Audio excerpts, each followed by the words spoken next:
නමෝ තස්ස භගවතෝ අරහතෝ සබ්බ ධම්මේසු අප්පටිහත ඥානචාරස්ස දස බලදරස්ස චතුවේ සාරජ්‍ය විසරදස්ස සබ්බ සත්තුත්තමස්ස ධම්මිස්ස රස්ස ධම්ම රාජස්ස ධම්මස්සාමිස්ස තථාගතස්ස සබ්බඤුනෝ සම්මා සම්බුද්දස්ස නමෝ තස්ස භගවතු අරහතෝ සබ්බ ධම්මේසු අප්පටිහත ඥානචාරස්ස දස බලදරස්ස චතුවේ සාරජ්‍ය විසරදස්ස සබ්බ සත්තුත්තමස්ස ධම්මිස්ස රස්ස ධම්ම රාජස්ස ධම්මස්සාමිස්ස තථාගතස්ස සබ්බඤුනෝ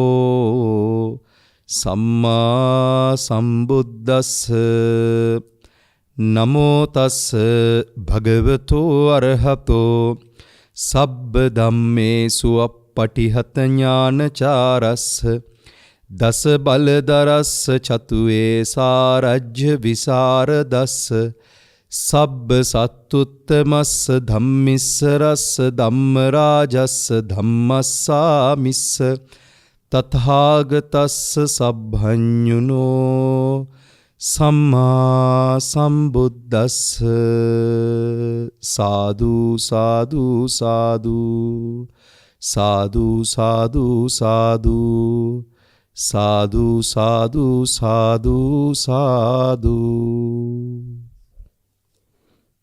හොඳයි, හැමදෙනාටම තෙරුවන් සරණයි. අද මේ ප්‍රඥා නාලිකාව තුලින් තුම් ධර්ම දානමය පින්කමක් සිද්ධ කරන්නයි බලාපොරොත්තු වෙන්නේ. දේශනාව අද මම විග්‍රහ කරන්න බලාපොරොත්තු වෙන්නේ සංයුත්ත නිකායේ කන්ද සංයුක්තයේ එන බොහොම වටිනා කියන සූත්‍රයක්. හැබැයි මේ සූත්‍ර ධර්මයේ විවරණය කරන්න කලින් මට මෙන්න මෙහෙම කතාවක්, මෙහෙම කාරණාවක් මුලින් කියන්නට හිතුණා. ඒ තමයි දේශනාවේ තියෙනවා ඔය බුද්ධ වග්ගයේ ධම්මපදයේ බුද්ධ වග්ගයේ කන්ති පරමං තපෝතිතික්කා කියලා වචනයක්. කන්තිය කියන්නේ ඉවසීම, තපෝතිතික්කා කියන්නේ ඉවසීම උතුම්ම තපසයි කියන තැනින්. ඔයගොල්ලෝ අහලා තියෙනවා නම් මේ ලෝකේ තාපසයෝ කියලා જાතියක් ඉන්නවා. තාපස චර්යාවෙන් ගුණ පුරන පිරිසක්. අර ඔය ඉන්දියානු සමාජය නම් ගොඩක් වෙලාවට අපි දකිනවා අර කොණ්ඩේ උඩට බැඳලා නවගුඩ මාලයක් අතේ දාගෙන ඒ විදිහට මේ තාපස ජීවිතයකට නැඹුරු වෙලා කටයුතු කරන පිරිස්. ඉතින් තාපස ගුණය වඩන්න බාහිර ස්වරූපය අදාළ නැහැ. තාපස ගුණය කියන නැත්නම් තපස කියන ගුණය වඩා ගන්නට අපි ගාව තියෙන්න ඕනේ ඉවසීම කියන සාධකයත් එක්ක මේ කාරණාව ගුණයක් විදිහට වැඩෙන තැනකට වට පරිසරයක් හදාගන්න එක.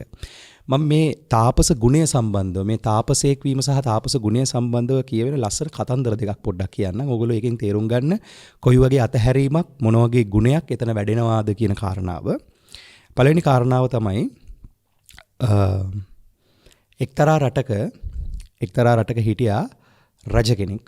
මේ රජ කෙනාට හම්බ වෙනවා තාපස චර්යාවෙන් ඉන්න තාපසයෙක්ව හම්බ වෙනවා. ඉතින් මේ තාපසයාගේ ගමන් විලාසය, මේ තාපසයාගේ ස්වරූපය, මේ තාපසයාගේ ඉරියව් පැවැත්වීම මේක දිහා බලාගෙන ඉවර වෙලා රජුරවන්ට පැහැදීමක් එනවා ඒ තාපසතුමා සම්බන්ධව. ඒ තාපසතුමාට ආරාධනා කරනවා ඔබතුමා ඇවිල්ලා අපේ මේ මගුල් උයනේ අපිට අනුග්‍රහ පිණිස වාසය කරන්න. අපිට ප්‍රශ්නයක් ආපුවාම ඔබතුමා දන්න විදිහට අපිට ඒවට විසඳ ගන්න උදව්පදව් කරන්න. දැන් රට පාලනය කරනකොට සාමාන්‍යයෙන් කියනවනේ පුරෝහිත රාජ්‍ය උපදේශක යාන්ත්‍රණය කියන තැනින්. එතකොට මේ රජුරෝ ඉල්ලීමක් කරනවා මට අපිට අනුග්‍රහය පිණිස ඔබතුමා ඇවිල්ලා අපේ මේ මගුල් උයනේ වාසය කරන්න කියලා. ඉතින් කාලයක් දැන් මේ තාපසතුමා මේ ස්ථානයට ආවට පස්සේ කාලයක් ගෙවෙනවා. තාපසතුමා මගුල් උයනට වෙලා උන්වහන්සේගේ භාවනාවක ආදී කටයුතු කරගෙන මේ කරුණු කාරණා ටික කරගෙන යනකොට රජුරවන්ට දැන් ටික දවසක් යනකොට පොඩි ගැටලුකාරී තත්ත්වයක් මතුවෙන්න ගන්නවා. තාපසතුමා කලින් පෙන්නපු ස්වභාවය නෙමෙයි දැන් පෙන්වන්නේ. ඉස්සර නම් අල්පේච්ඡ ජීවිතයක් ගත කරගෙන බොහොම අර සරල සුගම ජීවිතයක් ගත කරගෙන හිටපු මිනිස්සයා දැන් මගුල් වෙනට ආවට පස්සේ මිනිස්සුන්ගේ විවිධාකාර මිනිස්සු පූජා කරන දේවල් ගොඩ ගහගෙන දැන් ටික මේ තාපසතුමා හරි කාර්යබහුල වෙනවා වගේ. මේ තාපසතුමා දේවල් වලට බැඳෙනවා නේද දැන් කියලා අර රජ්ජුරුව තාපසතුමාට මේ කාරණාව වටින් ගොඩින් අඟවන්න පටන් ගන්නවා. රජ්ජුරුවන් කියනවා තාපසතුමනි ඔබතුමා මුල් කාලේ මේ ස්ථානට ආවට පස්සේ බොහෝම හොඳට අල්පේච්ඡ ජීවිතයක් ගත කරමින් තවුස් ජීවිතයක් ගත කරමින් කටයුතු කාරණා ටික කරගෙන ගියා. මට දැන් නම් හැබැයි එහෙම එකක් පේන්නේ නෑ. ඔබතුමා මට පේන්නේ දැන් බඩු ගොඩ ගහන සන්නිධිකාරක පරිභෝගිකින් යුක්ත සන්නිධිකාරකයි කියන්නේ එක්රැස් කරගෙන ආහාර ගන්නවා කියන එක. මේ විදිහට එක්රැස් කරන තැනකට තමයි දැන් ඔබතුමා ගිහිල්ලා තියෙන්නේ. ඔබතුමාගේ තාපස ජීවිතය දැන් මට පේන්නේ තාපස ජීවිතය විනාශ වෙලා වගේ කියලා. ඊට පස්සේ අර තාපසතුමා කියනවා රජතුමනි හෙට උදේ කාලයේදී ඔබතුමාට පුළුවන් ද මාත් එක්ක යන්න එන්න මේ රාජ්‍යයේ තියෙන මේ රටයි අනිත් රටයි වෙන වෙන රාජ්‍ය සීමාවට. කියන්නේ බෝඩර් එකට රාජ්‍යයේ තියෙන බෝඩර් එකට මේ රාජ්‍ය සීමාවට යන්න එන්න පුළුවන්ද? පුළුවන් කියලා කියනවා. එහෙනම් හෙට උදේට මම පෙන්නන්නම් රජතුමනි මගේ ඔබගේ තියෙන වෙනස කියලා. මේ තාපසතුමා එක්කයි යනවා පහෝදා උදේව රජුරුවන්ව අර රාජ්‍යයේ තියෙන සීමාවට. දැන් තාපසතුමා ගාව තියෙන්නේ අර කෑම හොයාගන්න තියෙන පාත්‍රයේ පෙරවන් ඉන්න ඔය ප්‍රතිකෑලි ටිකයි විතරයි. මෙතෙන්ට ගිහිල්ලා ඉවර වෙලා රජුරුවන්ගෙන් අහනවා තාපසතුමා රජතුමනි ඔබතුමාට පුළුවන්ද දැන් මේ මුළු රාජ්‍යම අතහැරලා මාත් එක්ක යන්න එන්න කියලා. මේ රාජ්‍ය සීමාව අතහැරලා දාලා මාත් එක්ක යන්න එන්න පුළුවන්ද කියලා අහනවා. එතකොට රජා කියනවා මට බෑ. මට මේ රාජ්‍ය බලා ගන්න තියෙනවා. මට ලොකු වැඩපිළිවෙලක් තියෙනවා. මට බෑ ඔයත් එක්ක එන්න. ඒතර තාපසතුමා කියනවා මට පුළුවන් රජතුමනි යන්න. ඔබතුමාගේ රාජ්‍යයෙන් හම්බෙච්ච සියලුම දේවල් ඊයේ දවසේ මම රටේ මිනිස්සුන්ට බෙදලා දුන්නා. මං අද යනවා ආයේ මේ පැත්ත බලාත එන්නේ නැහැ රජතුමනි කියලා. දැන් මං අහුවොත් ඕගොල්ලන්ගෙන් ප්‍රශ්නයක්. ඔය ගිහිවතේ වැට් ටික දාලා මාත් එක්ක මහාන වෙන්න එන්න පුළුවන්ද කියලා. මොන වගේ උත්තරයක් එයිද? මේක අර මං කියන්නේ සීරියස් ගන්න එපා නිකන් කල්පනා කරලා බලන්න චුට්ටක්. අපිට දිනන නේද ගොඩ හරියක් වැඩ. දැන් අර තාපසතුමාගේ මතුපිට චර්යාව බලලා ඉවරලා රජ්ජුරුව අහපු ප්‍රශ්නෙට රජ්ජුරුවන්ටත් හිතා ගන්න බැරි වෙන විදිහේ උත්තරයක් තාපසතුමා දුන්නා. ඒ කියන්නේ මට මේ ඕන දෙයක් ඕන වෙලාවක අතහැරලා යන්න පුළුවන් කියන හයිය. ඒක තමයි ඇත්තටම තවුස් ජීවිතයේ තියෙන පදනම. දැන් ওই කතාවට ප්‍රතිවිරුද්ධ තව කතාවක් දේශනා කරන්නම්. මෙන්න මේක චුට්ටක් අහන්න. එක්තරා රටක එක රජ කෙනෙක් දකිනවා අඹුඩ ලේන්සු දෙකකින් විතරක් ශරීරයේ වහගෙන ඉන්න තාපසයෙක්ව. දැන් මේ තාපසයාට තියෙන අඹුඩ ලේන්සු දෙකක් විතරයි. එකක් ඇඳගෙන ඉන්නවා, එකක් කරේ දාගෙන ඉන්නවා. අඹුඩ ලේන්සුවක් එකක් ඇඳගෙන ඉන්නවා, අනික කරේ දාගෙන ඉන්නවා. දැන් මේ තාපසයා මේ රජාට මේ රාජ්‍යයේ රජුරවට හම්බුණාට පස්සේ ඒ තාපසතුමාට එන්න කියනවා තමන්ගේ රාජමාලිගාවට. ඇවිල්ලා ඉවර වෙලා මේ රජුරෝ මේ තාපසයාට දානමාන එහෙම පිළිගන්නවා. දැන් තාපසයා වාඩි වෙන්නේ පුටුවක නෙමෙයි උස පුටුවක නෙමෙයි වාඩි වෙන්නේ. අර එයා දාගෙන හිටපු අඹුරු ලේන්සුව තියෙන්නේ. ආන්නේ අඹුරු ලේන්සුව බිමට දාලා ඉවරලා ඒකේ තමයි වාඩි වෙන්නේ. ඒකේ වාඩි වෙලා ඉවර වෙලා දානේ වළඳලා ඉවරුණාට පස්සේ දානේ අරන් ඉවරුණාට පස්සේ රජුරෝ කියනවා අපි යමුද එළිය පැත්තට පොඩ්ඩක්. අපි යන් එළිය පැත්තට ගිහිල්ලා මේ චුට්ටක් කතා කරමු කියලා මඟුල් වේර පැත්තට යනවා. දැන් තාපසතුමාට අමතකුණා අර අඹුරු ලේන්සුව. ඒක ඇතුළෙම තියලා රජුරුවත් එක්ක ඇවිදගෙන එළියට ගමන් කළා. එළියට ගියාට පස්සේ දැන් ආගිය තොරතුරු කතා කරනවා, ධර්මයේ ගැන කතා කරනවා, විවිධාකාරයෙන් ඒගොල්ලෝ දන්න කාරණා ගැන කතා බහ කර කර ඉන්නකොට එකපාරටම ඇහෙනවා මාලිගාව පැත්තෙන් මහා කෝලහලයක්. මහා කෝලහලයක් ඇහෙනවා. මොකද්ද කෝලහලය? මාලිගාවේ ගින්නක්. අන්තපුරයක් ගිනි අරගෙන, රජ මාලිගාවක් ගිනි අරගෙන මුළු පද්ධතියම දැන් ව්‍යාකූල වෙලා. ටිකක් වෙලා යනකොට අර තාපසතුමා කල්පනා කරනවා මගේ අඹුඩ ලේන්සුව ඇතුලේ. අමුඩ ලේන්සුව බේර ගන්න ඕනේ කියලා දැන් අර ගින්න මැද්දෙන් තාපසතුමා දුවන්න කල්පනා කරනවා. රජ්ජුරුව ඒක දිහා බලාගෙන ඉන්නවා. අර ගින්න දිහා බලාගෙන ඉන්නවා. දැන් එතන අතහැරීම තියෙන කාගාවද? තේරෙනවද? බඩු අඩු උනායි කියලා අතහැරීම කියන එක අදාළ වෙන්නේ නැහැ කියන එක. ඒ කියන්නේ බඩු අඩුවෙන් පාවිච්චි කළත් බඩු වැඩියෙන් පාවිච්චි කළත් අතහැරීම කියන අර්ථය යෙදෙන්න ඕනේ තමන්ගේ පැත්තෙන්. ඔය කතා දෙකේ වෙනස ඕගලන්ට තේරෙනවද? ඒ අදහස වැටහෙනවද? එතකොට මේ අර්ථය හොඳට බලන්න. දැන් ලංකාව කියන්නේ බෞද්ධ රටක්. ලංකාවේ බුදුදහම සම්බන්ධව නොඑක ආකාරයෙන් ධර්මයේ දේශනා කරනවා. නිරන්තර මේ අතහැරීම, මේ නිවන් දැකීම, සසරින් එතර වීම ගැන කතා කරනවා, ගුණ පුරන්න කතා කරනවා. ඒ වුණාට අපි මේක දිහා බලාගෙන ඉන්නකොට අපිට දැනෙනවා මේ කියන කතාව දැනෙන්නේ නැහැ වගේ කියලා රටට. ඒ කියන්නේ මේ කියාගෙන යන කාරණාව මිනිස්සුන්ට ගෝචර වෙන සීමාව බොහොම අඩුයි කියන එක. මේකට හේතුව මොකක්ද කියන එක හොයාගෙන ගියාම මට දැනෙන්නේ මෙන්න මේ වගේ තැන් අපෙන් මග ඇරලා තියෙනවා. ඒ කියන්නේ අතහැරීම සම්බන්ධව මේ ಗುಣ පිරීම සම්බන්ධව අපි සමහරලාට දරාගෙන ඉන්න අර්ථකථන වරද්දගත්ත තැන් කියලායි මට හිතෙන්නේ. හරියට අර තාපසතුමා වගේ. අමුඩ ලේන්සුවට පෙරේතකම් කරපු තාපසතුමා වගේ කියලා. එතකොට දැන් මේ අර්ථය මේ කාරණාවන් තෝරා බේරාගෙන ගුණයක් පුරන තැනකින් අවබෝධයක් මතු කරගන්න තැනකින් නිර්වාණ අවබෝධයකට ගමන් කරන්න මේ අද දවසේ මාතෘකාව තියෙන්නේ මේ ජීවිතයේදීම නිවන් අවබෝධය පිණිස උපනිශ්‍රේ වෙන ආකාරයට ධර්මයක් දේශනා කරන්න කියලා. ඉතින් මම අද ඔයත්තන්ට දේශනා කරන්න බලාපොරොත්තු වෙනවා. මම දන්නේ ඔයත්තෝ මේක කොච්චර ගැඹුරින් මේක ගෝචර කරගනීද කියලා. නමුත් මම උත්සාහයක් දරන්නම් මේ කාරණාව හොඳට විග්‍රහ කරන්න. ඔබ උත්සාහවන්ත වෙන්න හොඳ සිහියෙන් ඒ වගේම හොඳ විමසීමෙන් මේ කාරණාව ශ්‍රවණය කරන්න සාකච්ඡා කරන්න. අද සංයුත්ත නිකායේ කන්ද සූත්‍රයේ භාග්‍යවතුන් වහන්සේගේ දේශනාවක් තමයි මම ගුරුතන්හි තියාගන්නේ ධර්මානුශාසනාව කෙරෙහි. කන්ද සූත්‍රය. කන්ද. මොකද්ද කන්දයි කියලා කියන්නේ? දන්නවද කන්ද කියන වචනේ තේරුම? කන්දයි කියන්නේ ගොඩක් වෙනවා කියන එක.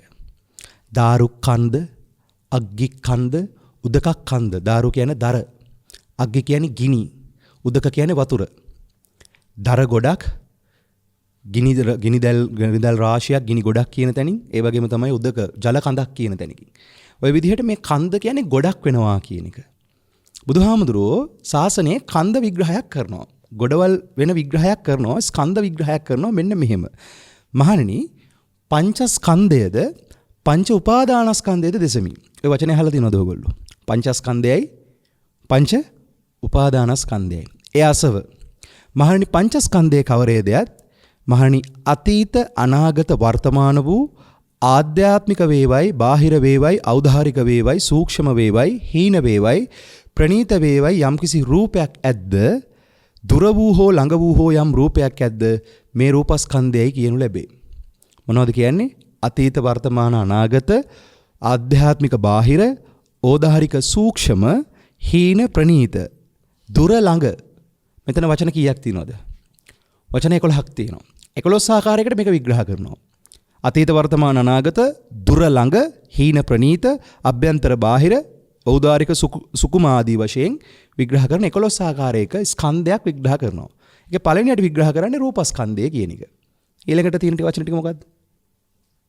වේදනා ස්කන්ධය, සංඥා ස්කන්ධය, සංඛාර ස්කන්ධය, විඥාන ස්කන්ධය. දැන් මේ ස්කන්ධ ක්‍රියාවලිය තමයි සත්‍යය දරාගෙන ඉන්නේ.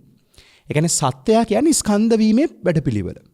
බුද්ධ දේශනාවට අනුව සත්‍යයේ වැඩපිළිවෙල විවරණය කරගන්න බුදුහාමුදුරෝ දේශනා කරපු පරයයක් මේක. ස්කන්ධ විග්‍රහය. එතකොට ස්කන්ධ පහළ වීම කියන එක බුදුහාමුදුරෝ 11 ආකාරයකට විග්‍රහ කරනවා. අතීත වර්තමාන අනාගත දුර ළඟ ආධ්‍යාත්මික බාහිර ඖදාරික සූක්ෂම හීන ප්‍රණීත ආදී වශයෙන් 11 ආකාරයකට මේක විග්‍රහ කරනවා. ඒකේ රූපස්කන්ධය, වේදනා ස්කන්ධය, සංඥා ස්කන්ධය, සංකාර ස්කන්ධය, විඥාන ස්කන්ධය කියන තැනින් මේක විග්‍රහ කරනවා. දැන් අපි පොඩ්ඩක් මේ වචන ටිකේ අදහස වචන වලට එහා ගිහලා මේකේ හැඟීමයි ඇත්තටම දැනෙන්න ඕනේ මේ ස්කන්ධ වීම කියන්නේ මොකක්ද කියන එක. අපි චුට්ටක් අර තව ටිකක් මේක විග්‍රහ කරගමු මේ ස්කන්ධ කියන තැනින්ම ආයි. වැලි කැට ගොඩාරියක් එකතු වුනහම වැලි ගොඩක් වැලි කන්දක් වැලි ගොඩක් කියන තැනින් අපි කතා කරනවා. ගල් කැට ගොඩාරියක් එකතු වුනහම ගල් ගොඩක් කියන තැනින් කතා කරනවා. ඒ වගේම දැන් මේ රූපස්කන්ධ, වේදනා ස්කන්ධ, සංඥා ස්කන්ධ කියලා කියන්නේ එකට ගොඩනගෙන පොදි. ගොඩවල් විදිහට ගොඩනගෙන පොදි විදිහටයි මේක සලගන්නේ. එතකොට මේකේ රූපස්කන්ධ, වේදනා ස්කන්ධ, සංඥා ස්කන්ධ, සංකාර විඥාන ස්කන්ධ වෙන් කරන්න බෑ. මේක එකටමයි යෙදෙන්නේ. එතකොට දැන් රූපස්කන්ධය නෙමෙයි වේදනා ස්කන්ධය කියන්නේ. වේදනා ස්කන්ධය නෙමෙයි සංඥා ස්කන්ධය කියන්නේ. සංඥා ස්කන්ධය නෙමෙයි සංකාර ස්කන්ධය කියන්නේ. සංකාර ස්කන්ධය නෙමෙයි විඥාන ස්කන්ධය කියලා කියන්නේ. ඔක එකකට එකක් වෙනස්. හැබැයි ඔය සමස්තය පහළ වෙන්නේ එකට. ඒ කියන්නේ රූපස්කන්ධය යම් තැනක පහළ වෙනවද? එතනමයි වේදනා, සංඥා, සංකාර, විඥාන ස්කන්ධයන්ගේ පහළ වීම. කන්දානං පාතු භාවෝ. එතකොට ස්කන්ධයන්ගේ පහළ වීම කියන තැනට එනකොට රූපයයි, වේදනාවයි, සංඥාවයි, සංකාරයයි, විඥානයයි වෙන් කරන්න බෑ. අපි චුට්ටක් මේක තේරුම් ගන්න පොඩි විග්‍රහයක් කරගමු. රූපස්කන්ධය කියන තැනට විග්‍රහ කරන්නේ දේශනාවේ තියෙන නිර්වචනය තමයි රුප්පතිතිකෝ රූපං කියන තැනට. රුප්පණය වෙන අර්ථයෙන් රූපයි කියලා කියනවා. දැන් අපිට රූප කිව්වහම එන රූප විග්‍රහය මොකද්ද? අපිට රූප කිව්වහම අපිට හම්බ වෙනවා ඇහැට හම්බ වෙන රූප. කනට හම්බ වෙන රූප. නහයට හම්බ වෙන රූප. දිවට හම්බ වෙන රූප. කයට හම්බ වෙන රූප. මනට හම්බ වෙන රූප. රූප රූප, ශබ්ද රූප, ගන්ධ රූප, රස රූප, ස්පර්ශ රූප, ධම්ම රූප. ඔය මට්ටමින් තමයි අපි රූපේ කතා කරන්නේ. ඒ කියන්නේ අපිට ගෝචරයේ සීමාවෙන්. හැබැයි හොඳට බලන්න බුද්ධ වචනේ තියෙන්නේ ඛණ්ඩානම් පාතු භාවෝ ආයතනම් පටිලාභෝ. ස්කන්ධයන්ගේ පහළ වීමෙන් පස්සේ තමයි ඔය කියන ආයතනයන්ගේ ප්‍රතිලාභය හම්බ වෙන්නේ. එතකොට ස්කන්ධයන්ගේ රූපයයි අතන රූපයයි කියන්නේ දෙකක් හැබැයි සම්බන්ධයි. ඒ කිව්වේ රූපස්කන්ධයෙන් තොරව, වේදනාස්කන්ධයෙන් තොරව, සංඥාවෙන් තොරව, සංකාරයෙන් තොරව, විඥාණයෙන් තොරව ආයතනයක් ගැන කතා කරන්න බෑ. දැන් හොඳට බලන්න අපිට රූප කියලා හම්බ වෙන්නේ හැමතිස්සෙම මෙන්න මේ දැන් බුලත් කොලේ නැමැති රූපය. දැන් මොහොම අපිට රූපය ගැන කතා කරන්න පුළුවන්. දැන් මේ රූපය හම්බ වෙන තැනට සකස් වීම කියන තැනින් තමයි රුප්පතිතිකෝ රූපං කියලා කියන්නේ. රුප්පණේ වෙන අර්ථයෙන් රූපයි කියලා කියන්නේ. මොකද්ද රුප්පණේ වෙනවා කියලා කියන්නේ? අදහසක් තියෙනවද රුප්පණේ වෙනවා කියන එක සම්බන්ධව? පොප් අප් වෙනවා කියන එක. තව පැත්තකින් කිව්වොත් ඕක චුට්ටක් තේරුම් ගන්න පොඩි කතාවක් කියන්නම්. පුංචි කාලේ ඔයගොල්ලෝ කරදලා දිනවද අර බැල්ලේ කරකන අර රූම් පෙත්ත කියලා කියන්නේ අර අතේ කරකවන අපි රූම් පෙති කරකවන්නේ. ඊට පස්සේ රූම් කියලා කරකවන රූම් පෙත්තේ ස්වභාවය, තව බඹර චක්‍ර කියන ස්වභාවය. දැන් ඒව කරකවනකොට අර ඒ කැරකෙන වේගෙත් එක්ක පොප් අප් වෙලා එන ස්වභාවයක්, රුප්පණේ වෙන ස්වභාවයක් තියෙනවනේ.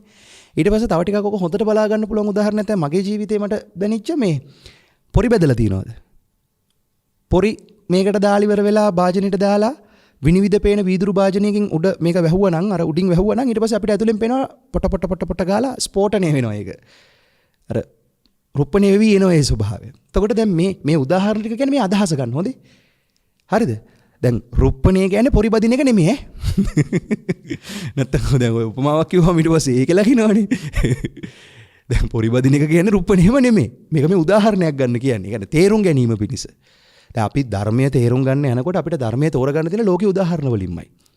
ලෝකේ උදාහරණ ලෝකේ අපි කතා කරන උපමා උපමේය වලින් තමයි මේක විග්‍රහ කරගන්න තියෙන්නේ. මොකටද මේක විග්‍රහ කරගන්නේ? මෙතන විග්‍රහ කරගන්න නැතුව අපිට මේ සිස්ටම් එකේ අවුල අල්ලන්න බෑ. දැන් මේ දවස්වල මම පොඩි ලෝකේ උදාහරණයක් ගන්න. මේ දවස්වල තියෙනව නේද මේ දේශපාලනික සිස්ටම් චේන්ජ් එකක් ඕනි කියලා. ඈ සිස්ටම් චේන්ජ් එකක් ඕනි කියලා කියනවනේ. කොයි කාලෙද ඔක ආවේ? මේ සිස්ටම් චේන්ජ් එක ඕනි කියලා ආවේ අපිට බඩගින්න දැනුණට පස්සේ. තෙල් පෝලිම් වල ගෑස් පෝලිම් වල ප්‍රශ්නය දැනෙනකොට තමයි දැන් මේ සිස්ටම් එක මක් කරන්න හදන්නද? චේන්ජ් කරනවා. දැන් සාමාන්‍ය ජීවිතය තුළ අපි මේ රූපස්කන්ධ වේදනාස්කන්ධ මේවා ගැන හොයන්නේ නැහැ. අපි සාමාන්‍ය ජීවිතය තුළ ඉන්නේ වෙන පොරපිටියක. එතකොට කෙනෙක් ඇත්තටම විමුක්තියක් හොයනවා නම් ඔය පොරපිටියෙනුත් ගැලවිච්ච සදාතනිකවම සසරෙන් ගැලවෙන්න ඕනි කියන දරට කතා කරනවා නම් මේ පැවැත්ම නැමැති මූලය පැවැත්මම දරාගෙන සිටින වැඩපිළිවෙලම විග්‍රහ සහිතව විවරණය කරගන්න ඕනේ. එතෙන්ට එනකොට බුදුහාමුදුරුවෝ මේ පැවැත්ම නැමැති සිස්ටම් එක සකස් වෙන විදිය මේක පහළවීම කියන එක මේක ගොඩනැගීම කියන එක මොනවට විග්‍රහ කරලා තියෙනවා. අපි බුද්ධ වචනයට නැඹුරු වෙන්නේ අපිට මේ සම්පූර්ණ ප්‍රශ්නයම හරියටම අඳුනාගෙන. ඒ කියන්නේ අර සම්මත ලෝකේ අපි කතා කරන මට්ටමින් ප්‍රශ්නේ බලන එකක් එහෙම නෙවෙයි. දැන් මේ දවස්වල තෙල් පෝලිම් වල ඉන්නකොට ගෑස් පෝලිම් වල ඉන්නකොට ඒවා මේවා ඉන්නකොට කවුද වැඩිකාරයා? පාලකයෝ. අපි බැන ඉන්නෝනේ පාලකයන් කොහොමද බැනපු කට්ටිය? කියලා වචනයක් කිව්වේ නැති කට්ටිය අර තාපස ජීවිතයේ කන්ති පරමන් තපෝති තික්කා කියන තැනින්. දැන් සාමාන්‍ය ජීවිතය තුල අපි ඉන්න ඔය පොරපිටිය ඇතුලේ. ඒ කියන්නේ එකිනෙකාට චෝදනා කරගනින් මං කියන්නේ දැන් පාලකයෝ වැරද්දක් කළා නම් ඒ වැරද්ද තමයි. කවුරු කළත් වැරද්දම තමයි. හැබැයි අපිට මොකද්ද තියෙන අයිතිය තව කෙනෙක්ට චෝදනා කරන්න? පාලකයන්ට නෙමෙයි, තමන්ගේ ගෙදර ඉන්න මිනිසුන්ට. අපි පාලකයන්ට විතරක් නෙමෙයි සාමාන්‍ය ජීවිතය තුල ඕනෑතරම් මිනිසුන්ට බයිනවනේ. ඇයි? මගේ ජීවන පැවැත්මට බාධාවක් ප්‍රශ්නයක් වුණොත් අනිවාර්යයෙන්ම ඒක රැකගැනීමේ කැමැත්ත කියන තැනකින් අනිවාර්යයෙන්ම අපි ඕන චෝදනාවක් කරන්න ඕන පාප කර්මයක් කරන්න අපි බය නැති වෙන්න පුළුවන්.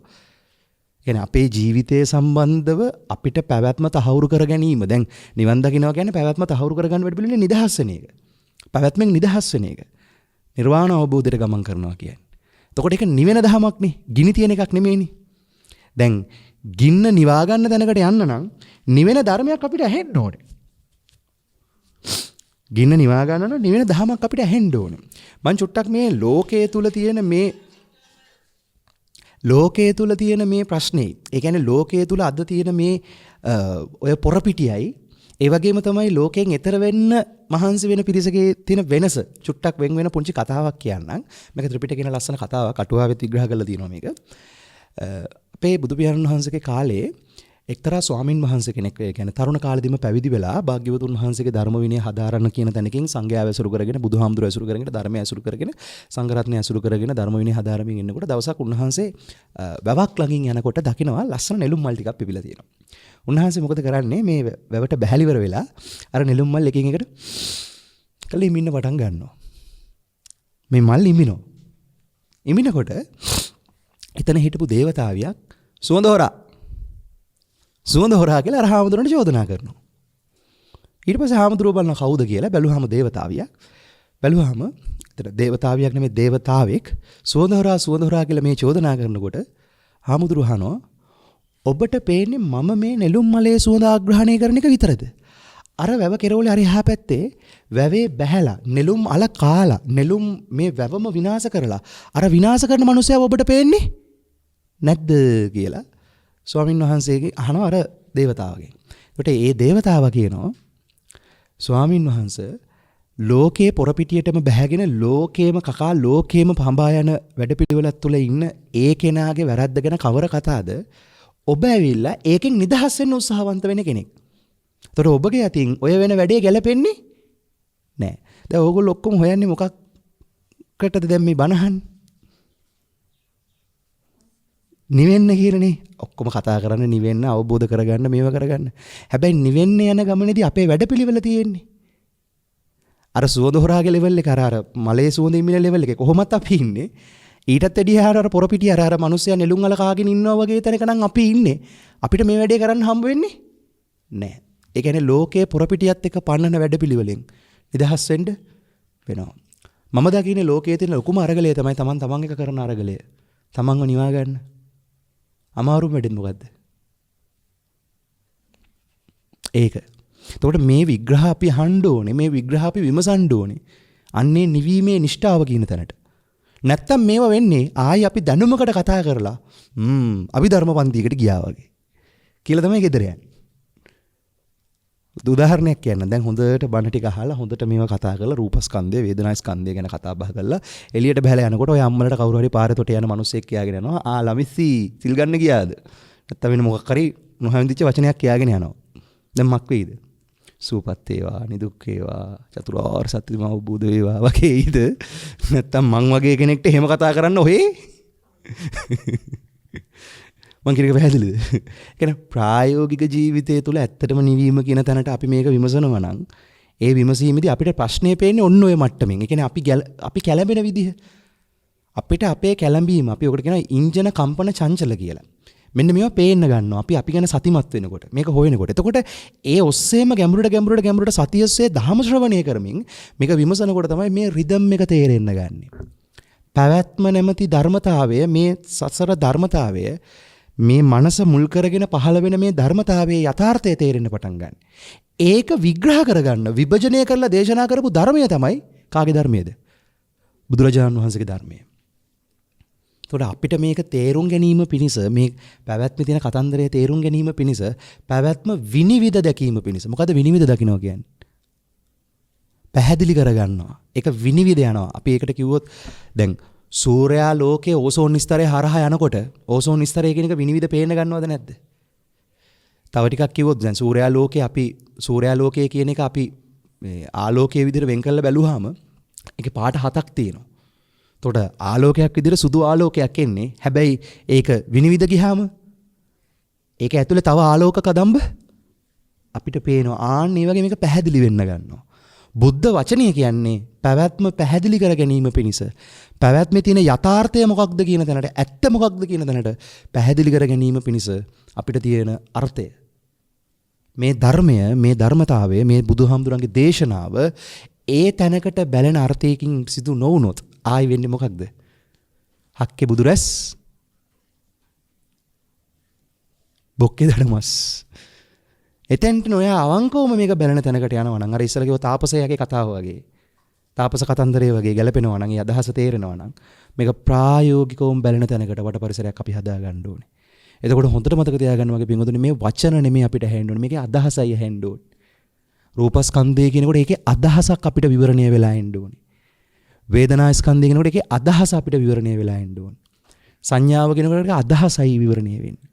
අපි මේක තව ටිකක් විග්‍රහ කරගමු. දැන් මම ඉස්සෙල්ලා කිව්වනේ රූපය කියන එක නැත්නම් රූපස්කන්ධය කියන තැනට මේ රුප්පණය වෙන ස්වභාවය කියන එක. ඒකේ අදහස ගැන චුට්ටි හරි අදහසක් ආවද? يعني මේ කතාව මොකද්ද මේ කියන්න හදන්නේ කියන එක. වේදනාව කියන තැනට මොකද්ද තියෙන්නේ? මේ ලෝකේ අපි කොහොම වේදනාව වින්දත් අපිට තියෙන තුනයි වේදනාව විඳින්නේ. සැප වේදනා, දුක් වේදනා සහ උපේක්ෂා වේදනා කියන තැනට. වීම දැනවීම කියන තැනින්, වීමක් දැනවීම කියන තැනින් අපිට ඔය තුන තමයි හැමසෙම ප්‍රකට වෙන්නේ අපි අත්දකින්න මට්ටමේ. සැප දුක් උපේක්ෂා කියන තැනට. ඊළඟට සංඥා කියන තැනට ධර්මයේ අර්ථකථනය කරන්නේ හඳුනා ගැනීම කියන එක. නිමිති විදිහට අරගෙන මේ හඳුනා ගන්න ස්වභාවය තමයි අපි සලකන්නේ සංඥා විදිහට. ඒකෙදි රතු පාට, නිල් පාට, කහ පාට, පාට වර්ග විදිහට, දුර ළඟ ඔය තියෙන හැඩ රටා විදිහට ඔක්කොම සංඥා විදිහට තමයි සැලකෙන්නේ. සංස්කරණය කියලා කියන්නේ සංස්කරණේ තියෙන ලස්සන වචනේ තමයි එඩිට් වෙනවා කියන එක. සංස්කරණය සකස් වෙනවා කියන එක. විඥානය කියන්නේ මේක දැනගන්නවා කියන තැනට. දැන් මං අහන ප්‍රශ්නේ බුදුහාඳුරෝ කියනනේ පංචස්කන්ධය දුකයි කියලා. හරිද? පංචස්කන්ධය දුකයි කියනවනේ. දැන් මේක හඳුනා ගැනීම කියන තැන, මේක දැන ගැනීම කියන තැන බුලත් කොලයක් කියන එකක් අපිට හම්බ වෙනවනේ. නාමයක් රූපයක් විතර බුලත් කොලයක් හම්බ වෙනවනේ. දැන් මේ හඳුනා ගැනීමේ තියෙන දුක මොකද්ද? එහෙම එකක් දැනෙනවද? හොඳට බලන්න. යමක් දැන හඳුනා ගන්නවා කියන තැන අපිට තේරෙන දුකක් නැහැ. දැන් මෙතන මේ හඳුනා ගැනීම තුල බොහෝ වෙලාවට ප්‍රකට වෙන්නේ උපේක්ෂාවක් නේද? බුලත් පිට කන්න පෙරේතෙක් මෙතන හිටියානම් ඒකට කොහොමද මේ හඳුනා ගැනීම? සැපයි. බුලත් පිට කාලා මත් වෙලා දිව පැලිලා එහෙම එක මිනිස්සෙක් හිටියානම් එතකොට දැන් අර බුලත් පිට කාලා මත් වෙලා දිව පැලිලා ප්‍රශ්නේ ආපු කෙනාට දුක පේනවා. බුලත් පිට කන්න කැමති කෙනාට සැපයි. දැන් බුලත් පිට කන්නේත් නැති, කන්නේ කැමතිත් නැති, අකමැතිත් නැති අපිට උපේක්ෂා සහගත. දැන් මේකේ තියෙන දුක මොකද්ද? අර දුකේ දුක නම් තේරෙනවා. සැපේ දුකයි උපේක්ෂාවේ දුකයි කියන එක. මං කියන එක පැහැදිලිද? බුදුහාමුදුරුවෝ කියනවානේ මේක දුකයි කියලා. භාග්‍යවතුන් වහන්සේ ඒක දැනක සිහනාදයක් කරනවා. මේ පැවැත්ම තුල අංශු මාත්‍රයක් හරි සැපයි කියලා එකක් තියෙනවා නම්, සැපයි කියලා අංශු මාත්‍රයක් හරි දෙනවා නම් බුදුවරු ලෝකේ පහළ වෙන්න ඕනේ නැහැ කියලා. එතන ලොකු බර කතාවක් කියන්නේ.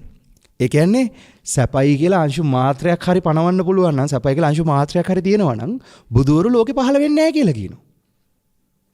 එතකොට නොකිය කියන්නේ මේක දුකම තමයි පිළිහිටලා තියෙන්නේ කියලා. එතකොට දුක මතම පිළිහිටලා තියෙන එකේ ඒ බුදුහාමුදුරුවෝ කියන දුක අපිට තේරිලාද?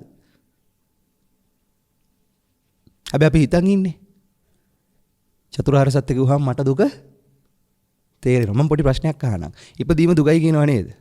කොහොමද ළමයි ඉපදිලා දින කට්ටිය අත උස්සන්නේ? දුකද? ළමයා ඉපදිච්ච දවසේ දුකද? අම්මලා තාත්තලා උත්තර දෙමු. ඈ?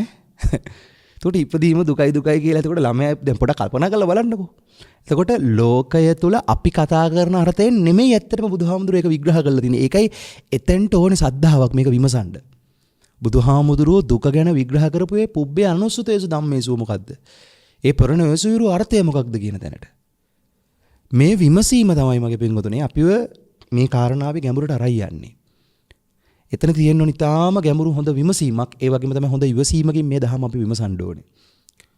ඉවසීම නැති කෙනෙක්ට මේක විමසන්න බෑ. විමසීම නැති කෙනෙක්ට මේක අවබෝධ කරන්න බෑ.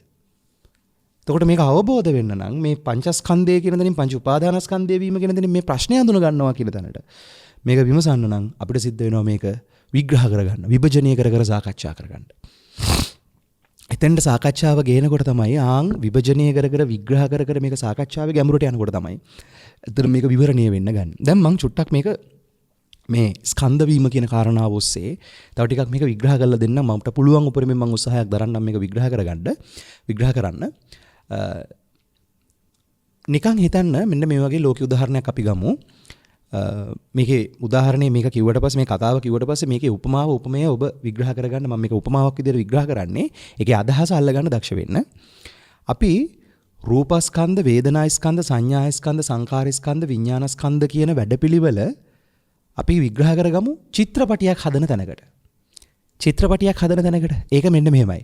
චිත්‍රපටියක් හදන්නේ කොහොමද? චිත්‍රපටි බලලා තියෙනවද? චිත්‍රපටියේ behind the scene බලලා තියෙනවද? behind the scene එකේ තමයි චිත්‍රපටිය හදන විදිය හොඳටම තියෙන්නේ. දැන් ඔන්න බලන්න. තැන් වල ගිහිල්ලා රූප රාමු විශාල ප්‍රමාණයක් එකට එකතු කරගෙන ඉවර වෙලා ඒ රූප රාමු ටික වගේ තමයි රූපස්කන්ධය කියලා අපි ගමු. හරි?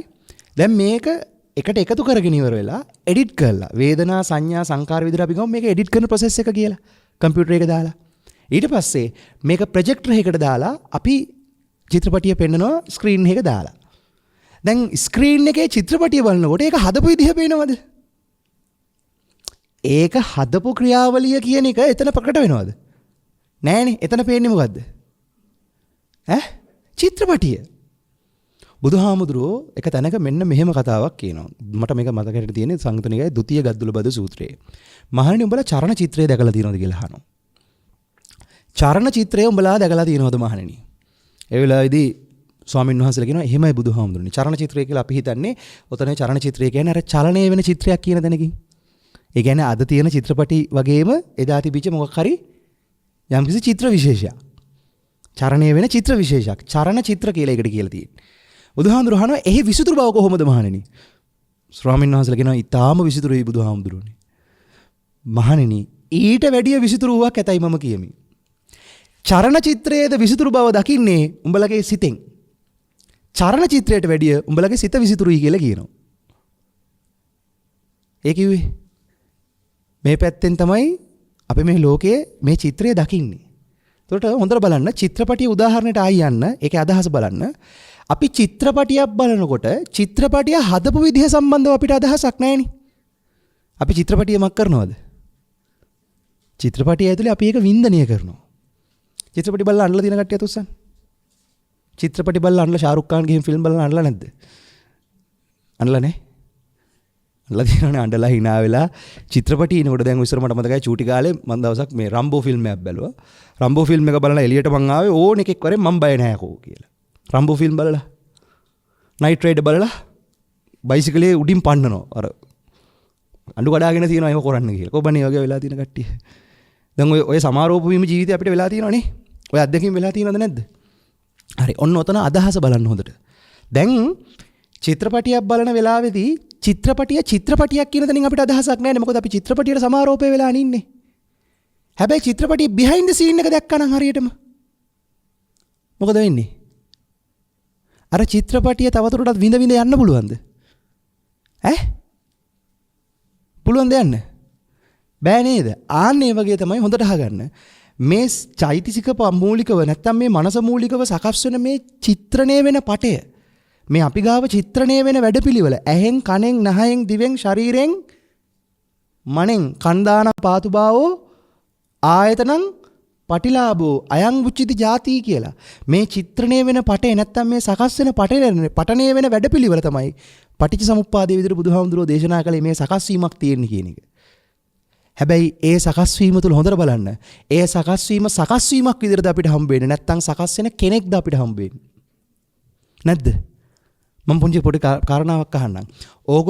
ඕගොල්ලන්ගේ බවක් දැනෙනවනේ. උදාහරණයක් මෙතන ඉන්න නෝනලා ටිකට ඕගොල්ලන්ට දැනෙන්නේ කවුරු බවද? ස්ත්‍රී බවනේ. මහත්තුරු ටිකට දැනෙන්නේ පුරුෂ බව. මං අහන ප්‍රශ්නේ ස්ත්‍රී බව සහ පුරුෂ බව කියන එක දැනෙන්නේ කොහොමද අපිට? හිතටනේ.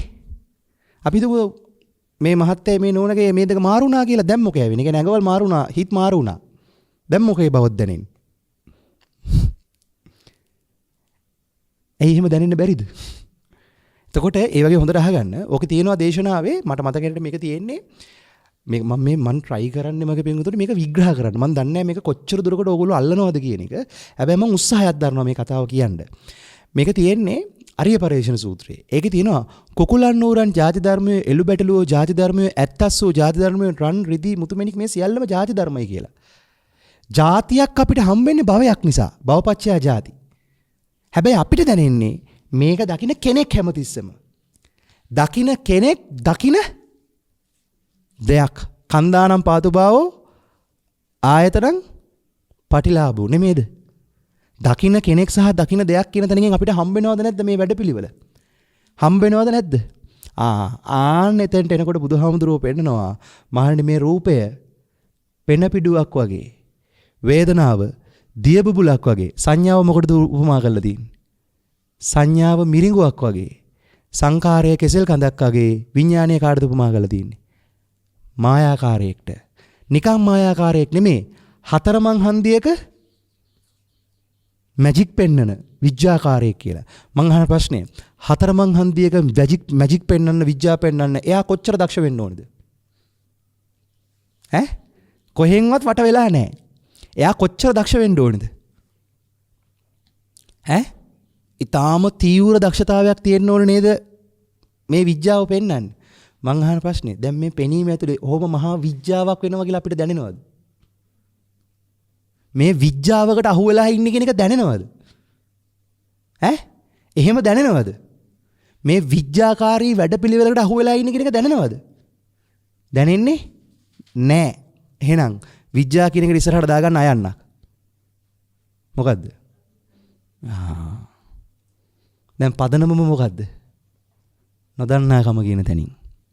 බුදුහාඳුරුවන්ගෙන් අහනවා නේද නොදන්නාකම කියන්නේ මොකද්ද? දුක පිළිබඳ නොදන්නාකම. ආයි අහනවා දුක යන මොකද්ද එතකොට? දුක කියන්නේ නොදන්නාකම කියන තැනින්මයි දුක විග්‍රහ වෙන්නේ. එතකොට නොදන්නේ මොකද්ද? මේ ක්‍රියාවලිය අපිට පේන්නේ නැහැ. මේ සිස්ටම් එකේ අවුල අපිට පේන්නේ නැහැ. මේ පෙනෙන, ඇහෙන, දැනෙන, විඳින සමස්ත ක්‍රියාවලියෙම මාර ප්‍රශ්නයක් තියෙනවා. මොකද්ද වචනේ? අර මාරයා එක වෙලාවක ගිහලා බුදුහාඳුරන්ට කියන්නේ ඔය ඇහැ මගේ, කන මගේ, නහය මගේ, දිව මගේ, කය මගේ, මාරයාගේ, මගේ ඔය ටික කියලා. මොකද මේ ඇහැ හරහා මාර ධර්මතාවය හැමතිස්සෙම ක්‍රියාත්මකයි. ඇස මාර ධර්මයක්, රූපේ මාර ධර්මයක්, චක්කු විඤ්ඤාණය මාර ධර්මයක්. දැන් මේ මාර ධර්මතාවය රැක ගන්න තැනකින් නේද අපි හැමෝම මේ කතන්දරේ කරගෙන ඉන්නේ. දැන් මේ මාර ලෝකේ කැළඹෙනකොට අන්න දැන් එනවා අර ඒක හරියට මහ මුහුද නිශ්චලව තිබිලා ඉවර වෙලා මහ මුහුද නිශ්චලව තිබිලා ඉවරලා මහ මුහුද කැළඹෙන්න ගන්නකොට මං අහන ප්‍රශ්නේ කැළඹුණේ නිශ්චල වෙලා තිබිච්ච මහ මුහුද නෙමේද? එතකොට කැළඹීමේ හැකියාව නිශ්චල මුහුද නැද්ද? තේරෙනව නේද? ආන්ගේ කැළඹීමේ හැකියාව නිශ්චලව තියෙනකොට අපිට පේනවද? නෑනේ. ආන් ඒ වගේ තමයි පෙනීම, ඇහිීම, දැනීම, විඳීම ඇතුළ කියන එකේ මේකේ වැරද්දක් වෙනවා. මෙතන ප්‍රශ්නයක් වෙනවා කියන එක අපිට සාමාන්‍ය බුද්ධියකට අහු වෙන එකක් නෙමෙයි. ඒ නිසා තමයි බුදුහාඳුරෝ දේශනා කරන්නේ ශාසනය උගන්වන දුක අවබෝධ කරන්න. පඤ්ඤාවන්තං සායන් ධම්මෝ නායන් ධම්මෝ දුප්පඤ්ඤස්ති. මේක ප්‍රඥාවකින් එන්න ඕනේ කතාවක් කියන තැනට. දැන් ප්‍රඥා ගෝචරෝ මේ ප්‍රශ්නේ අහුවෙන්න නම් මේ සිස්ටම් එකේ මේ පැවැත්මේ තියෙන වැරද්ද අහුවෙන්න ඕනේද නැද්ද? දැන් අපි වැරද්ද අල්ලන් ඉන්නේ මේ කියන ගැඹුරින්ද නැත්නම් අර දේශපාලනික සිස්ටම් චේන්ජ් කරන තැනකින්ද? කොබන්නේ කතාව තීරච කට්ටිය. එතකොට තරුණ කට්ටිය කියනවා හාමුදුරුවනේ අපිට සුබ අනාගතයක් ඕනේ. මං කියනවා අනේ සුබ අනාගතයක් පුළුවන් නම් හදාගන්න. හැබැයි බුද්ධ වචනයට අනුව මට නම් තේරෙන එක තමයි මේක ඇතුලේ ඇති සුබයක්. මේක අපිට දැනෙන්න ගත්තොත් වැඩේ පැවැත්ම කියන එක අපිට අපි අත අරීද අපිට අත ඇරෙයිද? මේ වැරද්ද පේන්න ගත්තොත්. ඒතකොට ශාසනය උගන්වන්නේ අත හරින වැඩ පිළිවෙලක් නෙමෙයි. ඇත්ත දකින්නකොට නුවණස පහළ වෙනකොට අත ඇරෙන වැඩ පිළිවෙලක්. මං කියන එක පැහැදිලිද? දැන් එතෙන්ට ඔබගේ විමසීම තියෙනවද? කවුද මේ විමසීම කරගන්න ඕනේ? කවුද කරගන්න ඕනේ? තමන්ගේ විමසීම කවුද කරගන්න ඕනේ? තමන්මයි ඒක කරගන්න ඕනේ. අත්තාහි අත්තනෝ නාතෝ කොහි නාතෝ පරෝසියා. තම හිසට තමාත මේ සෙවණැල්ල කියන තැනින්. මේ පහන දැල්ව ගන්න ඕනේ කවුද? තමන්මයි දැල්ව ගන්න ඕනේ. හැබැයි අපිට මේ සූක්ෂම වැරද්ද පේන්න ඕනේද නැද්ද? දැන් අපි යනවා හොඳ මැජික් ෂෝ එකක් බලන්න.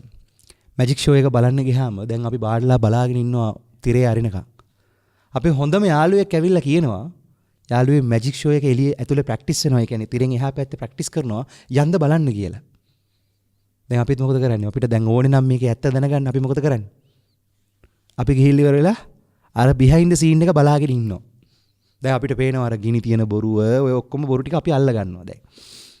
අල්ලගෙන ඉවරලා ඒ ටික තේරුම් අරගෙන නැවත අපි ඔඩියන්ස් එකට ඇවිල්ලා දැන් බලාගෙන ඉන්නවා. තිරේ ඇරියා දැන් මැජික් එක පටන් ගත්තා. දැන් අපිට මැජික් පේනවද නැද්ද? මැජික් පේනවද නැද්ද? මැජික් එක පේනවා. හැබැයි මැජික්ද? තේරෙනවද දන්නේ නැහැ කියන කතන්දරේ. ආන්නේ වගේ තමයි කල්යාණ මිත්‍රයාට නැඹුරු වීම කියන්නේ ධර්මයට නැඹුරු වීම කියන්නේ මේ විද්‍යාකාරයාගේ විද්‍යාව අපි හොයාගන්න ඕනේ. ඒ විද්‍යාකාරයාගේ විද්‍යාව යෙදෙන්නේ කොයි පැත්තෙන්ද? රූපංච පටිච්ච චක්කුංච කියලා නෙමෙයි තියෙන්නේ. චක්කුංච පටිච්ච රූපේච. මේ ඇහැ මුල් කරලමයි මේක යෙදෙන්නේ.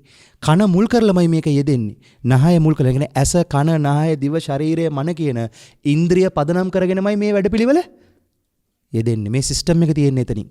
එතකොට දැන් මේ සිස්ටම් එක අතික්‍රමණය කරන්න නම් මේ සිස්ටම් එකේ වැරද්ද දකින මේකේ අවුල හඳුනලා දෙන තව 5 දෙනෙක් ඉන්නවා. කවුද ඒ 5 දෙනා?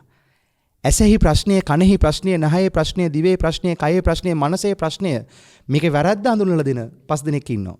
ඒ 5 දෙනා තමයි සද්ධා ඉන්ද්‍රිය, වීර්ය ඉන්ද්‍රිය, සති ඉන්ද්‍රිය, සමාධි ඉන්ද්‍රිය, ප්‍රඥා ඉන්ද්‍රිය කියන තැනින් තියෙන්නේ. එතකොට සද්ධා ඉන්ද්‍රිය කියන තැන තියෙන්නේ කල්යාණ මිත්‍ර සම්පත්තිය සද්ධම්ම ශ්‍රවණය.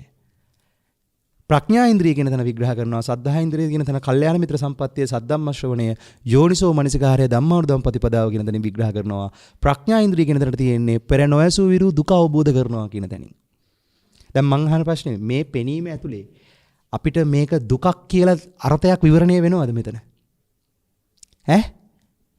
පෙනීම කොහෙවත් අපිට දුකයි කියලා තේරෙන්නේ නෑ. හැබැයි දැන් මෙහෙම පෙනිපෙනී ඉන්නකොට අපි හිතමු මීමැස්සෙක් හරි, මම පුංචි උදාහරණයක් කියන්නේ. මීමැස්සෙක් හරි කැරපොත්තෙක් හරි අපේ ඇහැ පැත්තට එනවා. දැන් ඇහැ අපි හංගගන්නේ හිතලද නොහිතද? ඔන්න බලන්න. හිතන්නත් නොහිතන්නත් හිත මුල් වෙනවද නැද්ද? හිතන්නත් නොහිතන්නත් සිත මුල් වෙලාමයි පින්වතුනි වැඩ කරන්නේ. එතකොට දැන් අර ඇහැ අපි හංග ගන්නකොටම හොඳට බලන්න පෙනීම කියන එක රැකෙන්න ඕනේ කියන එක චිත්ත මූලයෙන්ම යෙදෙනවද නැද්ද?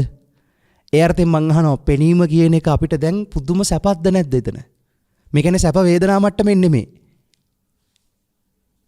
දැන් බුලත් කොලේ කියන එක බුලත් කොලේ පෙනීම කියන සංසිද්ධිය කෙනෙක්ට සැප වේදනාවක් විදිහට ගෝචර වෙනවා, තව කෙනෙක්ට දුක් වේදනාවක් විදිහට ගෝචර වෙනවා, තව කෙනෙක්ට උපේක්ෂා වේදනාවක් විදිහට ගෝචර වෙනවා. එතකොට ඒ වේදනාව විදිහට ගෝචර වෙන තැන නෙමෙයි මම මේ කියන්නේ. ඊට කලින් ලෙවල් එක. පෙනීමම කියන එක. මොකද පෙනීම කියන සංසිද්ධිය ඇතුලේ තමයි පෙනෙන කෙනා සහ පෙනෙන දේ කියන එක අපිට හම්බ වෙන්නේ. එතකොට හොඳට බලන්න පෙනීමම රැක ගන්න ඕනේ කියන දරුණු සුඛ සහගත කැමැත්ත තියෙනවද නැද්ද අපි ගාව? එතකොට ලොකුම බැඳීම තියෙන්නේ බුලත් කොලේටද නැත්නම් පෙනීමටද? දැන් අපි තණ්හාව කියලා කතා කරන්නේ බුලත් කොලේට බැඳෙන එක නා. අපි තණ්හාව දැකලාද? ටිකක් තේරෙන උදාහරණයක් කියන්නම්. අම්මයි දුවයි කඩේට යනවා රෙදි ගන්න. අර තාත්තා වෙන්නේ නැති. තාත්තා බලාගෙන ඉන්නවා දැන් කඩේට ගිහිල්ලා මේ දෙන්න රෙදි ගන්න විදිය. දුව කැමති රෙදි වලට අම්මා කැමති නෑ. අම්මා කැමති රෙදි වලට දැන් අර සිද්ධිය මතු පිටින් බලාගෙන ඉන්නකොට පේනවා අම්මා තණ්හා වෙන එකට දුව තණ්හා වෙන්නේ නෑ. දුව තණ්හා වෙන එකට අම්මා තණ්හා වෙන්නේ නෑ. හැබැයි මේ දෙන්නගේම පදනම මොකද්ද? දෙන්නම රෙදි කියන පදනමට තණ්හා වෙලා නැද්ද? ඒ තණ්හාව, ඒ කියන්නේ රෙදි කියන පදනම තණ්හා කරගෙන නේද කඩේට ගියේ. එතකොට මට කියන්නේ මූල තණ්හාව තියෙන්නේ කඩේට ගියාට පස්සේද කඩේට යන්න කලින්ද? කඩේට ගියාට පස්සේද කඩේට යන්න කලින්ද? කලින් ඉඳලමයි. ආන් ඒ වගේ තමයි අපි හැමෝටම නොපෙනෙන මූල තණ්හාවක් තියෙනවා බැහැගත්ත. ඒක සියලුම සත්‍යෝ දරාගෙන ඉන්න එකම අර්ථයකින් කාම තණ්හා, භව තණ්හා, විභව තණ්හා කියලා ඔක ඩීටේල් කරනවා බුදු පියාණන් වහන්සේ. එතකොට මෙන්න මේ මූල තණ්හාව විමසන තැනකට ධර්මයේ විභජනය වෙන්න ඕනේ. මේක විවරණය වෙන්න ඕනේ. මේක විග්‍රහ වෙන්න ඕනේ. එතෙන්ට මේක බලනකොට තමයි මේ අවුල, මේ පැවැත්ම වැරද්ද. ඒ කියන්නේ අපි දන්න සීමාවට එහා ගිහිල්ලා මම ධර්මය දන්නවා කියන තැනකට යන්නේ නැතුව ඇත්තටම මමයා කියන තැනින්ම ප්‍රශ්නේ මොකක්ද කියන එකට අඳුන ගන්න තැනකට මේක විවරණය වෙවි එන්නේ. ඒක නිසා තමන් දැන් බලන්න මේ කතන්දරේ. එතකොට මේක තීව්‍රව බැලෙන්න නම්, මේ කාරණාව බැලෙන්න නම් දහම අහමින් විමසන්න ඕනේ කවුරු විසින්ද? තම තමන්ම විමසාගෙන යන්න තියෙන්නේ. මේ විමසීම, මේ කාරණාවන් විමසන තැනකට නිරන්තර ධර්මයේ සාකච්ඡා කිරීම, ධර්මයේ ශ්‍රවණය කියන ධර්මයේ තියෙන ගැඹුර ප්‍රතිවේද කරගන්න තැනකට මේ කාරණාව සාකච්ඡා කිරීම අත්‍යවශ්‍යයි. එතකොට බුදු පියාණන් වහන්සේ ස්කන්ධ විග්‍රහයේදී පෙන්නනවා අතීත වර්තමාන අනාගත දුර ළඟ හීන ප්‍රණීත අභ්‍යන්තර බාහිර සියුම් ඝන දුර ළඟ කියන තැනකින් 11 ආකාරයක මානයක් විග්‍රහ කරනවා. දැන් හොඳට බලන්න අතීතයේ සහ අනාගතයේ කියන එක අපිට කතා කරන්න පුළුවන් වෙන්නේ මොකක් නිසාද? වර්තමානයේ කියන රූපේ අපිට හම්බුනේ නැත්තම් අතීතයක් අනාගතයක් ගැන කතා කරන්න පුළුවන්ද? ඊළඟට බලන්න. වර්තමානය ගැන අපි කතා කරන්නේ මොකක් මුල් කරලාද? අතීතය මුල් කරලා. අතීතයයි වර්තමානයයි දෙකම මුල් කරලා අපිට පුළුවන් සාපේක්ෂයි. ඊළඟට දුර කියන එක විතරක් ලෝකෙ තිබ්බනම් දුර කියන එක විතරක් ලෝකයේ තිබ්බනම් ඒක විශේෂ වෙනවද? දුර විශේෂ වෙන්නේ මොකක් නිසාද? ළඟ කියන සාපේක්ෂකයේ තියෙන නිසා. සූක්ෂම කියන රූපේ විතරක් කතා කළා නම් ඒක විශේෂ වෙනවද? සූක්ෂම කියන එක විශේෂ වෙන්නෙම මොකක් මේව වෙන නිසාද? ඖදාහරික කියන එක, ඕදාරික කියන රූපය අනිත් පැත්තෙන් තියෙන නිසා. තව පැත්තකින් බලමු. තව චුට්ටක් ඔක තේරුම් ගන්නට මෙහෙන් බලමුකෝ. මෙච්චර එකක් ගැඹුරුයි නා. මේ ලෝකේ ගෑනු විතරක් හිටියා නම් ඒගොල්ලෝ විශේෂ වෙනවද? ඒගොල්ලෝ විශේෂ වෙලා තියෙන කවුරු නිසාද? පිරිමි විතරක් මේ ලෝකෙ හිටියා නම්. ඒක හොඳට බලන්න නිකන් ගැඹුරට මේක විමස බලන්න. මැනීම සාපේක්ෂක මැනීමක් තුල නේද මේ හැම කතන්දරෙම සිද්ධ වෙන්නේ. අන්න අවිද්‍යාව, මානය, උද්දච්චය මුල් කරලා කාමරාග, රූපරාග, අරූපරාග කියන තැනකින් අපි හැමෝම මේ සංයෝජන 10ට අහු වෙලා ඉන්නේ. වැඩේ තියෙන්නේ මේ මැනීම නැති කරන එක නෙමෙයි කරන්න ඕනේ. මේ මැනීම අවබෝධ කරන එක. අපි ගාව තියෙන්නේම මෙහෙම ක්‍රියාවලියක් කියන එක. දැන් කවුරු හොයාගන්න එකද මේ තියෙන්නේ? තමන් හොයාගන්න වැඩපිළිවෙලක්. මට මා හමු වුණු දවසට ඔබට මා හමු නොවේවි කියලා අහලා තියෙනවද? වාක්‍ය පාඨයක් තියෙනවා. දැන් අපිට අපිව හම්බෙලාද? හැබැයි අපි හිතන් ඉන්නේ කොහොමද? කොහොමද මට අවංකව උත්තර දෙන්න. මේ ජීවිත කාලේ මෙන්න මේ කතාව කියලා දෙන කට්ටිය. ඔය කවුරුත් මට මං ගැන කියලා දෙන්න ඕනේ නැහැ. හොඳට මං ගැන දන්නවා. කොහොමද? අවංකව තුස්සන්. කියලා නැහැ. බොරු කියන්න එපා. තරුණ කාලේදීවත් කියලා නැද්ද? බොස්ලා එක වැඩ කරනකොට, නෝන මහත්තුරුත් එක්ක ඉන්නකොට, දරුවොත් එක්ක ඉන්නකොට මේ මං ගැන දන්නවනේ. මට කවුරුත් මං ගැන කියලා දෙන්න ඕනේ නෑ. මම කවුද කියන එක මම කොබන්නේ ඒක කියලා දෙන කට්ටිය තුස්සන්. කියලා නෑ. කියලා දෙනවා නේද? අනිවාර්යෙන් කියලා දෙනවා. අපි හැමෝම ඕක කියලා දෙනවා. අපි ඕන තරම් කියලා දෙනවා. කවුරුත් මට මං ගැන කියලා දෙන්න ඕනේ නෑ. මං ගැන දන්නවා. ඔය චින්තනයේ තියෙන තාක්කල් අපිට මේක හම්බෙන්නේ නෑ. ඇත්තටම මං ගැන දන්නේ නෑ. ඇත්තටම ඉන්නේ අනාථ වෙලා කියන එක දැනුනොත් ඔන්න ඕක දැනන තැන තමයි අර සතර පෙර නිමිති කියන තැන තියෙන්නේ. මලකෙවල් වල ගිහින් දින කට්ටිය අත උස්සන්න. ඉන්දිනවා. මලකෙවල් දැනිලා තියෙන කට්ටිය අත උස්සන්න බලන්න. ඒ කියන්නේ අර මැරිලා වැටලා ඉන්න එක තමන් කියලා දැනලා තියෙන කට්ටිය. මටත් ඒකම වෙනවා කියන එක. එහෙම දැනලා නැහැ. දැන් තරුණ කාලේ වයසට යනවා කියන එක දැනලා තියෙන කට්ටිය අත උස්සන්න. තරුණ කාලේ වයසට යනවා කියන එක දැනෙනවද එහෙම? එහෙම එකක් දැනෙන්නේ නැහැ. එහෙම දැනෙනවා නම් මහා වටිනවා. ජීවිතේ හොඳට තෝරගන්න මේ ප්‍රශ්නේ හොයන්න අපිට මේක දැනෙන්න ඕනේ. ඒ කියන්නේ අර ජරාව, මරණය, ව්‍යාධිය කියන ධර්මතාව ටික අපි දරාගෙනමයි ඉන්නේ කියන එක අතික්‍රමණය කළා නැහැ කියන එක. මෙන්න මේක දැනෙනකොට තමයි අර විමසීම පුතුල වෙන්න ගන්නේ. ඔක හරිය ලස්සන තැනක් තියෙනවා. ඔය අංගුත්තර නිකායේ සූත්‍ර කියවගෙන යනකොට හම්බ වෙනවා මේ. දැන් අපි හිතන්නේ බෝධිසත්වයන් වහන්සේට කවුද සතර පෙර නිමිති පෙන්වන්නේ? කවුද කියලා දුන්නේ? චන්නනේ. චන්න ඇමතියනේ බෝධිසත්වයන් වහන්සේට සතර පෙර නිමිති පෙන්වුවේ. මහල්ලෙක්, ලෙඩෙක්, මලමිනියක්, පැවිදුරුවක් කියන හතර විග්‍රහ කරලා දුන්නේ කවුද? චන්නයි කියලා දුන්නේ. එතකොට චන්න පසු කාලීනව මහාන වෙලා කියන්නේ අවුරුදු 80 විතර අවුරුදු 75 විතර එයා මහාන වෙනවා. 75 80 විතර. ඒ මහාන වෙන උනාට පස්සේ එයා ඉන්නේ හරිම මාන්නේ. කොහොමද හිටියේ? මං තමයි බෝධිසත්වයන්ගේ ඔක්කොම විස්තර දන්නේ. මං තරම් එයා ගැන දන්න කෙනෙක් තවත් නෑ. මං තමයි බුදුහාමුදුරුවෝ ගැන ඔක්කොම දන්නේ මෙහෙමයි කියලා මාන්නෙන් ඉන්නේ. දැන් ඔය ස්වභාවයේ ඉන්නකොට භාග්‍යවතුන් වහන්සේ මහා පරිනිබ්බාන සූත්‍රයේ තියෙනවා මාගේ පරිනිර්වාණයෙන් පස්සේ ආන් අර චන්න භික්ෂුවට බ්‍රහ්ම දණ්ඩනේ පනවන්න. මොකද බ්‍රහ්ම දණ්ඩනේ කියන්නේ? අනික් භික්ෂුන් වහන්සේලා චන්නත් එක්ක කතා කරන්නේ නෑ. චන්න තනි වෙනවා. චන්නට බ්‍රහ්ම දණ්ඩනේ දැම්මට පස්සේ තමයි චන්නට සතර පෙර නිමිති දැනෙන්න ගත්තේ. එතකොට එදා බෝධිසත්වයන්ට කියලා දුන්නේ සතර පෙර නිමිති. ඕන්න කතන්දරේ. චන්නට සතර පෙර නිමිති ගැන දැනුම තිබ්බා. හැබැයි දැනිලා තිබ්බේ නෑ. බුදු බෝධිසත්වයෝ අහනවා උඹට දැනෙනවද මේ ප්‍රශ්නේ? මෙහෙම ලෝකේ මෙහෙම ප්‍රශ්නයක් තියෙනවා. මේක අපි දරාගෙනම ඉන්නේ. උඹට දැනෙනවද ඒක කියලා? චන්නට උත්තර නෑ ඒ වෙලාවේ. චන්න ඒක හැබැයි දැනුමට කියවනවා. දැන් මරණය ගැන ඕන තරම් අපි කියවනවානේ. හැබැයි මම මැරෙයි කියන කාරණාව කියන තැනින් ඒක අපිට දැනෙන්නේ නෑනේ. මෙන්න මේක දැනෙනකොට තමයි ඇත්තටම ප්‍රශ්නය විමසන දැනකට. ඒ කියන්නේ සත්‍ය හොයනවා කියන දැනට අපි කේන්ද්‍රගත වෙන්නේ. වැඩේ තියෙන 60 පැනලත් අදින්නේ උන්ට ඕක සමහරලාවට තේරෙන්නේ නැහැ. 60 පැන්නට පස්සේ වෙන වැඩේ තමයි හොට බිමෙන්න කාලෙනේ. ඒ නිසා තමයි කිව්වේ කොණ්ඩේ කළු කාලෙම මේ වැඩේට බහින්න කියලා. එතකොට 60 පයින්නකොට යමක් කරගන්න පුළුවන්. කොහොමද ඒක තීරිච්ච කට්ටිය. නැත්නම් අර මහදන සිටුවරට වෙච්ච කතන්දරේ තමයි වෙන්නේ. මහදන සිටුවරයටයි සිටුවරියටයි වෙච්ච එක. හැබැයි 60 පැනලා හරි කමක් නැහැ මේක හොයනවා නම් කවුරු හරි. ඒක ඊටාම උත්කෘෂ්ටයි වටිනවා. ඒකයි වෙන්නත් ඕනේ. එතකොට ධර්මතාවය විමස යන තැනකින් තමයි ඇත්තටම මේ කතන්දරේ විමසන තැනකින් මේක තව අපිටම ප්‍රකට වෙන්න ගන්නවා. අතහැරන නොයලන මිදෙන නුවණ කියන තැනකට. ඒ නිසා ඒ අර්ථය ධර්මයේ කරගෙන මේ ගෞතම බුද්ධ ශාසනයෙම ධර්මාවබෝධය කරලා ඔබ ප්‍රාර්ථනා කරන බෝධිය මුදුන්පත් කරගන්න. අද දවසේ මේ කරපු ධර්ම දානමේ පින්කමත් උපනිශ්‍රයක් වෙන්න කියලා හැම දිනාටම ආශිර්වාද කරනවා. අපේ අතින් අඩුවක් පාඩුවක් වුණානම් කිනම් හෝ ආකාරයකට 10000 වාරයක් සමා වෙන්න බුද්ධ ශාසනයක් පවතින කාලයක ධර්ම රත්නයේ වැඩ ඉන්න කාලයක සංඝ රත්නයේ වැඩ ඉන්න කාලයක තෙරුවන දකින්නට බුද්ධ රත්නයේ ධර්ම රත්නයේ සංඝ රත්නයේ තෙරුවන් ගුණය දකින්නට මේ කරන සියලුම ධර්ම දානමේ පින්කම් ධර්ම සාකච්ඡාමේ පින්කම් ඔබ කරන සියලුම යහපත් පින්කම් හේතු වාසනා වේවා. ඔබ ප්‍රාර්ථනා කරන බෝධිය මුදුන්පත් කරගෙන චතුරාර්ය සත්‍ය ධර්මාවබෝධයෙන් නිවී සැනසෙන්නටම මේ සියලුම පින්කම් හේතු වාසනා වේවා වේවා වේවා කියලා සාදුනාදයක් පවත්වන්න.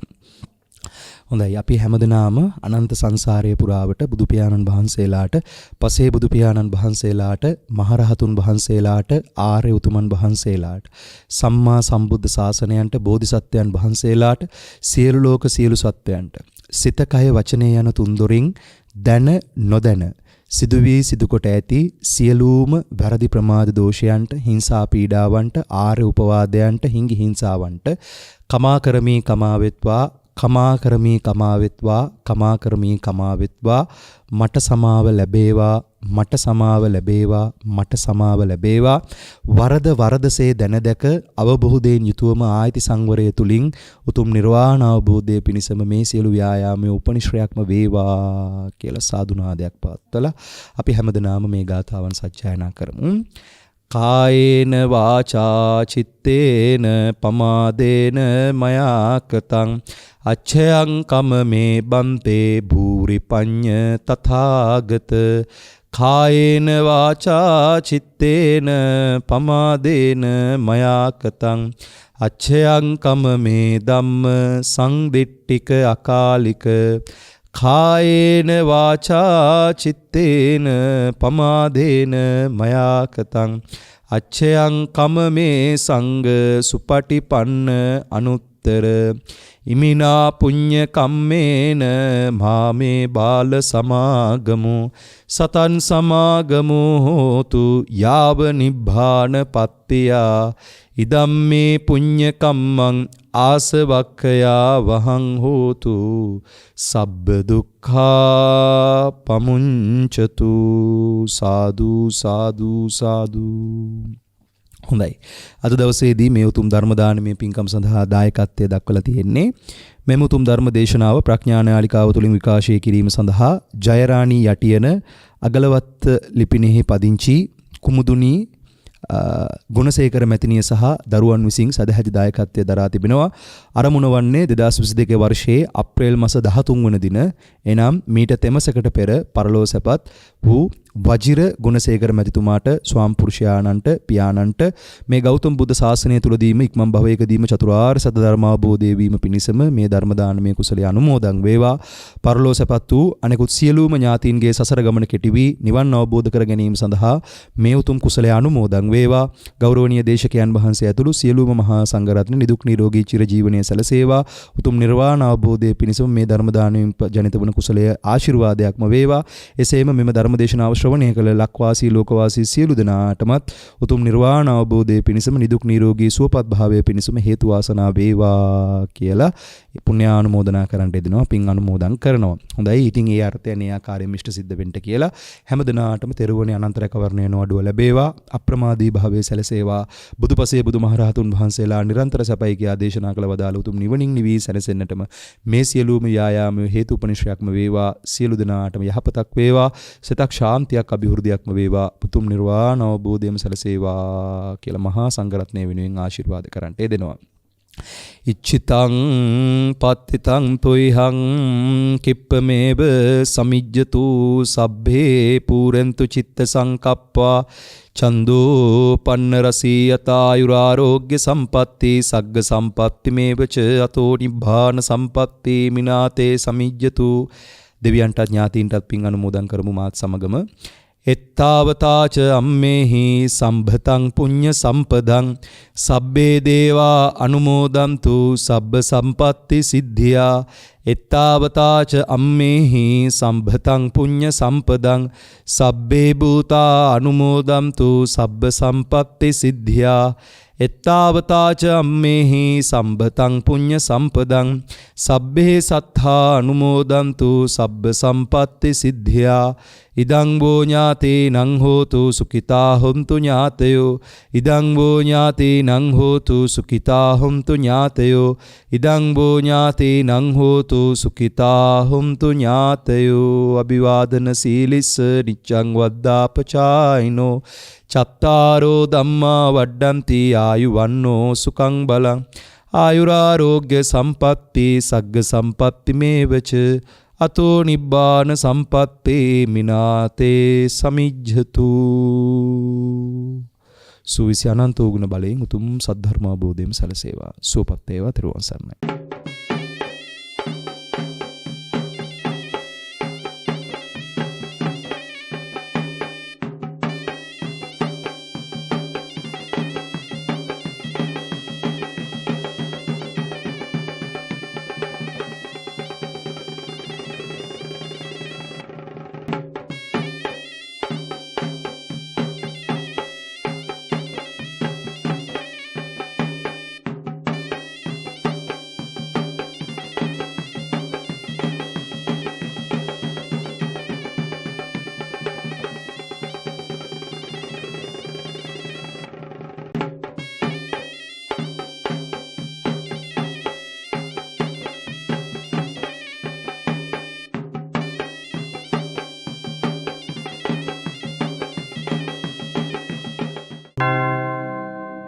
ද්වේෂක්ඛයෝ